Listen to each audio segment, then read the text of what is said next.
RTV documents দিয়ে আমার থেকে ফেরত চালান দিয়ে কোটি কোটি টাকা আমার থেকে কেটে নিয়েছে, যা স্পষ্ট প্রতীয়মান।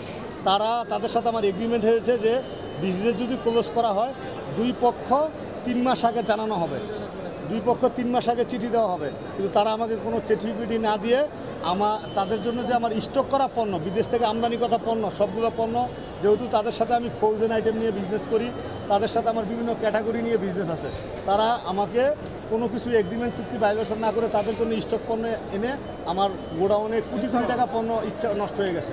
তারা ইচ্ছা মতো জোর জবরদস্তি করে, দেখুন আপনি একই ব্যক্তিকে এক জায়গায় দেখিয়ে সাইন নকল করে কোটি কোটি টাকা আমার কেটে নিয়েছে। ফুডপান্ডারি কনসার্ন পান্ডামার, তাদের বিরুদ্ধে মামলা করেছি এবং এখানে একজন ইন্ডিয়ান নাগরিক আছেন যিনি হচ্ছেন এইগুলো সব মেকানিজম করেছেন, মোহাম্মদ তাবরেজ। তার ডকুমেন্ট, সে এই দেশের কর্মচারী। আমরা এটা নিয়ে আপনাদের সাথে আমরা একটা প্রেস কনফারেন্স করবো খুব শীঘ্রই। বিজ্ঞ আদালতের কাছে আমরা আমাদের আর্জির আবেদনগুলো তুলে ধরেছি সুস্পষ্টভাবে এবং ডকুমেন্ট সহ, যে এইটা হচ্ছে ফুড পান্ডা এবং পান্ডামার্ট নামক অনলাইন ভিত্তিক ব্যবসায়িক প্রতিষ্ঠান। এই প্রতিষ্ঠানের মালিক হচ্ছেন সৈয়দ আম্বানি রেজা সহ ওনার স্বামী সহ মোট 6 জন আসে। এবং এই কোম্পানিটা ওনার বাবা ছিলেন হচ্ছে বরিশাল 6 আসনের সাবেক আওয়ামী লীগ সরকারের সংসদ সদস্য এবং মা ছিলেন বরিশাল জেলা পরিষদের চেয়ারম্যান।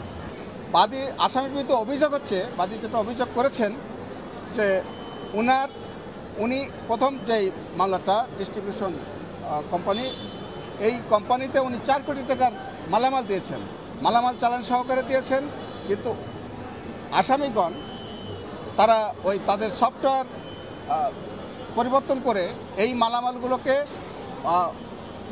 কম দেখিয়ে এবং মালামালগুলো নষ্ট দেখিয়ে ভুয়া ফেরত চালান করেছেন। এই ভুয়া ফেরত চালানে আমার মক্কেলের কোনো স্বাক্ষর, আমার মক্কেলের প্রতিনিধির কোনো স্বাক্ষর বা আমরা কেউ কিছু জানি না। এইভাবে উনি 4 কোটি টাকার মাল গ্রহণ করার পরে উনি 2,50,00,000 টাকা আমাকে ব্যাংকে পরিশোধ করেছেন এবং 1,50,00,000 টাকা আমাকে আত্মসাৎ করেছেন। এই মালামাল সহ আমার যে স্টকের যে মালামাল এবং এই অফিস সংক্রান্ত আরও যে পাওনাগুলো আছে, আমার মালামাল নষ্ট হয়েছে। টোটাল 4টা মামলায় 5,60,00,000 টাকার আত্মসাতের অভিযোগ দায়ের করে আমি বিজ্ঞ আদালতে মামলা করেছি।